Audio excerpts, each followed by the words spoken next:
دیا رے عشق میں اپنا مقام پیدا کر،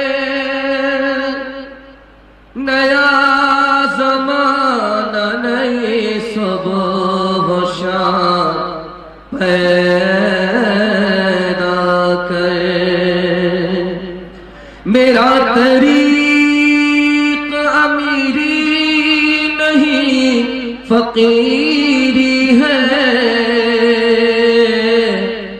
خودی نہ بیچ غریبی میں نام پیدا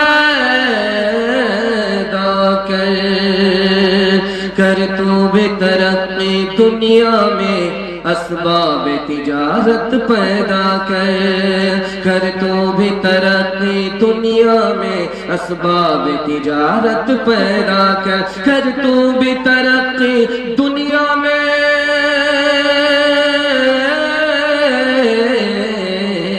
کر تو بھی ترقی دنیا میں اسباب تجارت پیدا کر۔ قارون کی دولت ٹھکرا دے، عثمان کی دولت پیدا کر۔ قارون کی دولت ٹھکرا دے، عثمان کی دولت پیدا کر۔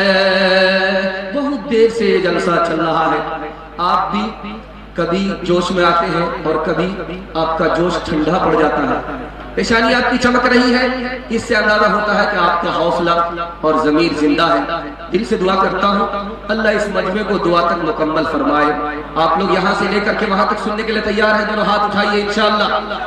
سارا کام پہلے ہوگا، دو کام بعد میں ہوگا، حج اور نکاح بعد میں کریں گے، ہاتھ اٹھا دیجئے انشاءاللہ۔ آپ کہاں ہیں؟ پنڈال کے نیچے ہیں یا سسرال میں ہیں؟ یہ سب اندازہ ہو رہا ہے۔ 3 سوالوں سے میرا پیغام شروع ہو رہا ہے۔ میرا پہلا سوال ہے، آدمی مالدار کیسے ہوتا ہے؟ 2 راستے سے ہوتا ہے۔ وہ 2 راستے کیا ہیں؟ یہ میرا پہلا سوال ہے۔ مال ہلاک کیسے ہوتا ہے؟ برکت اٹھ جاتی ہے اور آدمی کا ٹھکانہ جہنم بن جاتا ہے۔ مال ہلاک کیسے ہوتا ہے؟ یہ میرا دوسرا سوال ہے۔ تیسرا سوال ہے، سود سے 3 بڑے نقصان اٹھانے پڑتے ہیں، پہلا اور دوسرا اور تیسرا نقصان کیا ہے؟ اور آخری سوال ہے، سود سے بھی زیادہ نفع کمانے کے 3 راستے ہیں، وہ 3 راستے کیا ہیں؟ پہلا اور دوسرا اور تیسرا۔ سننے کے لیے مکمل تیار ہے؟ بالکل صحیح جا رہا، ہاتھ اٹھائیے انشاءاللہ۔ 3 سوال سے میرا پیغام شروع ہو رہا ہے۔ میرا پہلا سوال تھا، 2 راستے سے آدمی مالدار ہوتا ہے۔ پہلا راستہ حج کے ذریعے سے آدمی مالدار ہو جاتا ہے، دوسرا راستہ نکاح کے ذریعے سے آدمی مالدار ہو جاتا ہے۔ میں دل پر ہاتھ رکھ کر کے آپ سے پوچھنا چاہتا ہوں، آپ کی بستی میں جو حاجی ہیں حج کر کے آئے، وہ غریب ہے یا مالدار ہے؟ وہ پہلے غریب تھے، حج کے بعد غنی ہو جاتے۔ اور جو آدمی کنوارا رہتا ہے، اس کی جیب میں پھوٹی کوڑی نہیں رہتی، جیسے ہی نکاح کرتا ہے بیوی کی قسمت سے الگ کماتا ہے، بچے کی قسمت سے الگ کماتا ہے، مالدار ہو جاتا ہے۔ 2 راستے سے آدمی مالدار ہوتا ہے، نکاح اور حج کے ذریعے مالدار ہو جاتا ہے۔ مال ہلاک کیسے ہوتا ہے؟ ایک لائن میں آ رہا ہے جواب۔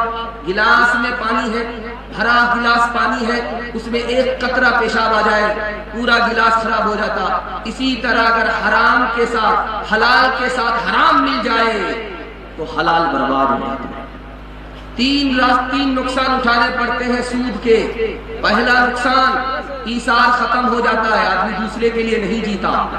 دوسرا نقصان، انسانیت ختم ہو جاتی ہے، وہ دوسرے کی مجبوری سے ناجائز فائدہ اٹھاتا ہے۔